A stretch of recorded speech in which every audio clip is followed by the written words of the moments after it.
Well, what's going on, people? Welcome back to another video. So today, from the title you can see, we're going to be talking about the UK economy, making people have to move back to their parents' house. And I'm talking about people that are 30 plus in my age group. So yeah, we're going to be talking about today and getting into some more stuff in the video. I'm just currently on my way to go and pick up my son from football and then take him to a party. So I thought let's just try and make this video on the way and get some more content done. So yeah, people, I'll get back to you once I'm at the car. What's going on, people? So I'm currently back in the car now. Just gonna go and pick up my son, as I said in the intro. So yeah, let me get a little bit more into this video. And the reason I actually wanted to make it is because two close people to me over the last month have actually had to, move back in with their parents. So I thought, why not bring it to the channel, because I know it's something that financially is a good talking topic, and it's also a good topic as well, because it will allow me to kind of compare person A and person B. Now, person A is someone who rents a flashy flat, struggles with their payments every month, doesn't really have any savings, finances the most expensive car.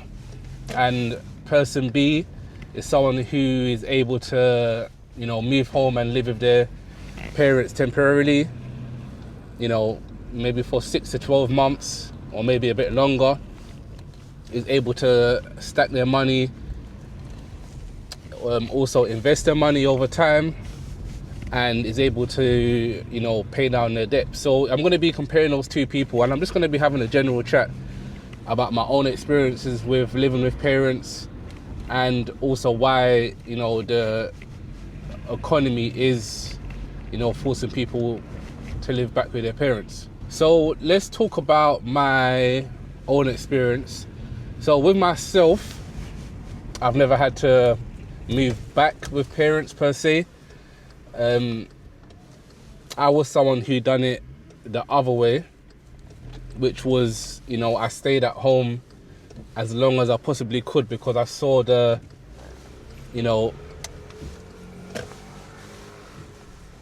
effects of being able to stay at home, to be able to save money, and of course I was still paying rent, but compared to what I would have been paying, it wasn't a lot. And I stayed at home until I was 30 years of age. Now, growing up in my teen years and early 20s, or should I say my late teens and my early 20s, there was a lot of my friends who, as soon as they got the chance, they moved out from their parents' house, and it was something for them where they couldn't handle it anymore. They wanted to have their own space. They wanted to just do their own thing. Now, there's nothing wrong with that at all, especially, if you can afford it. But at that time, a lot of them couldn't afford it, and they was kind of, using every last penny to be able to pay their rent and to live through the rest of the month. But for myself, as I said, I stayed at home until I was 30 years old. So it's been basically 5 years that I haven't been home. And, as I said, I've seen the benefits that it's given me to, later on in life be more financially stable, have savings, have investments, hoping within the next 1 or 2 years to jump on the property ladder. As I said, I've got 2 kids as well, so I'm able to, take care of them as well properly how I want to. So I would say that's the benefits that it's given me.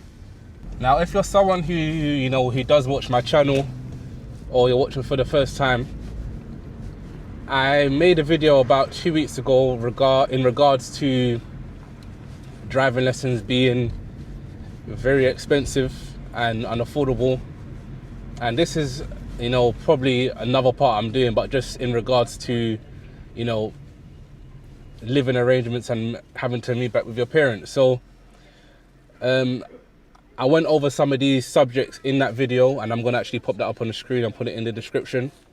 But if we look at what's happening in the UK economy now, especially with inflation, especially with rent prices increasing, transport, insurance, the price of groceries going up,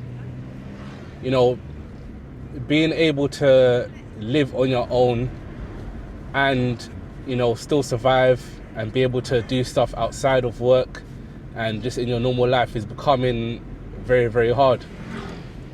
And as I said, two of my friends have actually had to move back to their parents' house in the last month, and they told me it was literally becoming impossible to be able to pay rent, buy food, and also live, their normal life outside of work. And these are two people who earn a relatively good income, and if I'm correct, they've moved out, when they were 23, and they're now 31 years of age each. And it just goes to show that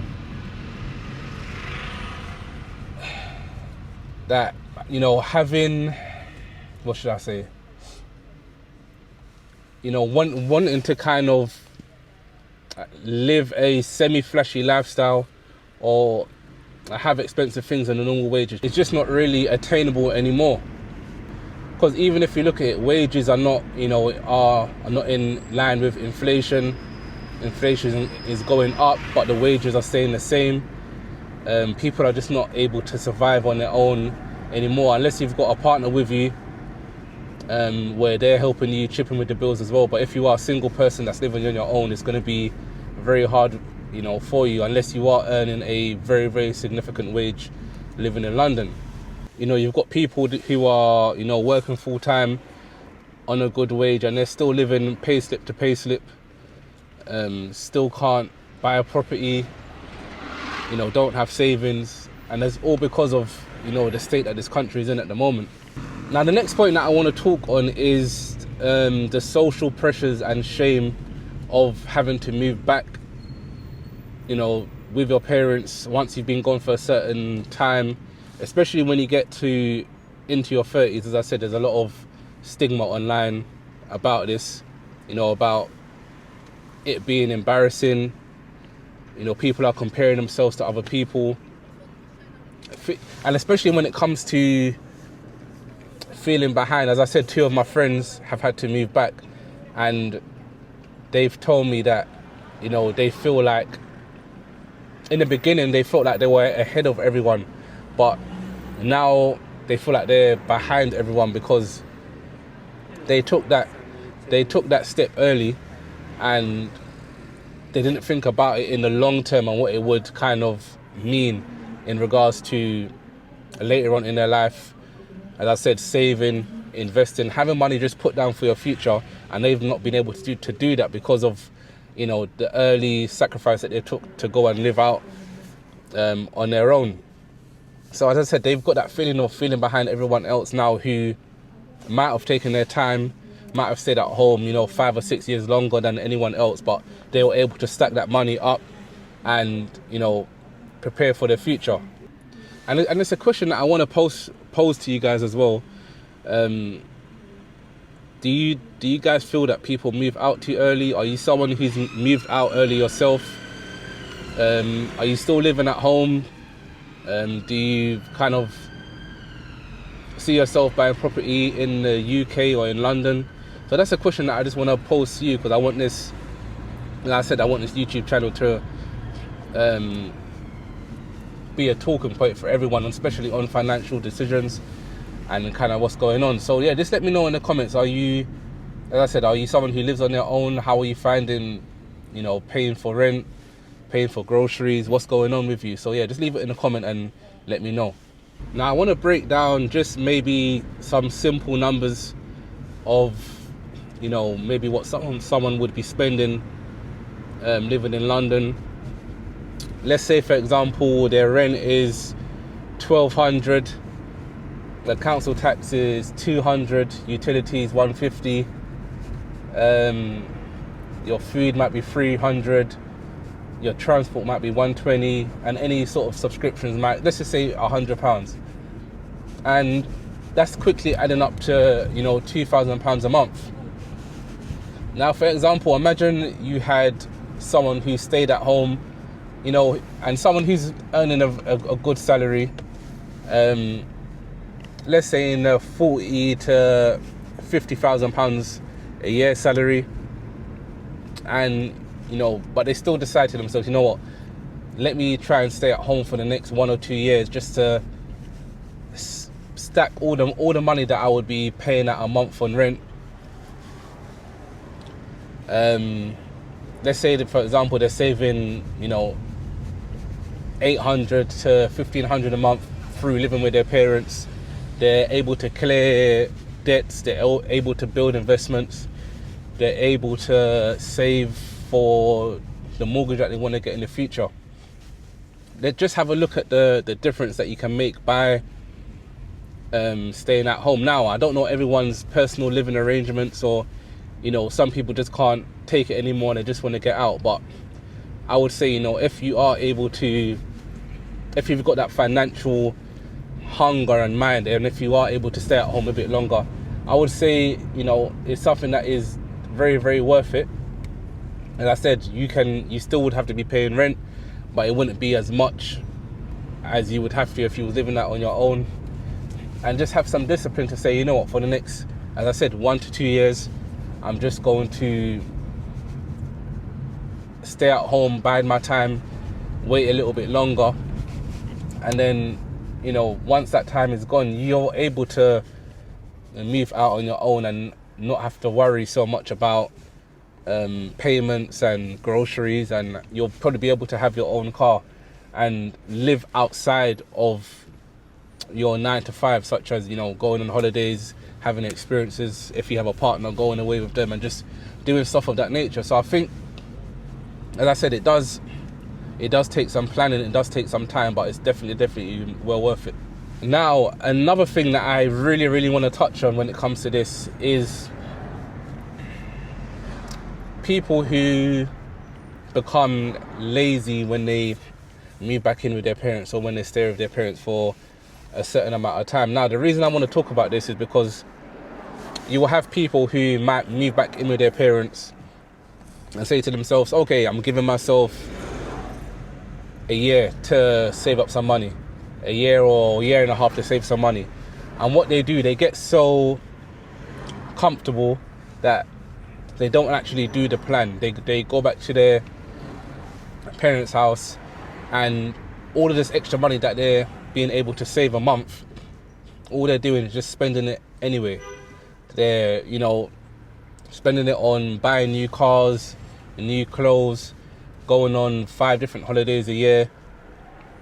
And as I said, this is for people who do want to change their life and have that financial mindset. So I would say, if you are someone who has to go back, make sure that you stick to your plan every single month.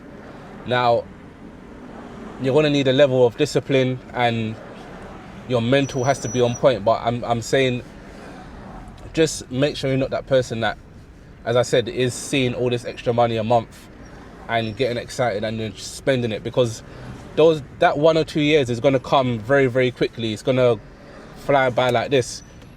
And at the end of it, if you haven't saved anything or done anything with the money, then what's the point of doing it in the first place? So I would say, be very, very careful if you do it. Make sure you have a plan. Tell your parents your plan as well, so they can also hold you accountable. Even by a certain time, if you haven't reached a plan, they should threaten you with saying that you have to leave the house or something along those lines. Or just have something where you can keep yourself accountable and make sure that you're sticking to your plan, because it's very, very important. Now, guys, I want to actually pose a question to you. Is moving back into your parents' house in your 30s, something that is embarrassing? And I want you guys in the comments to, leave your answers. For my own answer, it's 100% not at all. I think it's just the kind of mindset and mind frame that I have, is that I'm not really like a materialistic type of person. I don't really like listen to what other people say or what other people think. It's totally about making myself better and becoming better. So if that's something where I have to take a step back in order to take 3 or 4 steps forward, that's fine. But just know that if I was ever in that position, that it's not something to feel embarrassed about at all. It can happen to anyone. There's probably 40 or 50-year-olds who have to do it as well. But as I said, as long as you are actually sticking to your plan and not just moving back just to not do anything, and just to kind of have somewhere to stay and not follow your plan, then yeah, it's not embarrassing at all. But yeah, guys, just let me know in the comments what you think. Is it embarrassing to move back in your 30s? Because actually, before I made this video, I was watching a few videos on YouTube regarding people, moving back into their parents' houses at certain ages, and there was one guy that was talking about it, saying that he wants to do it, and that he was actually a high income earner, but he had made some bad decisions and was in a lot of debt, and by moving back into his parents' house, it would help him to clear those debts within about 6 months. But he still wouldn't do it because of the shame that he would feel from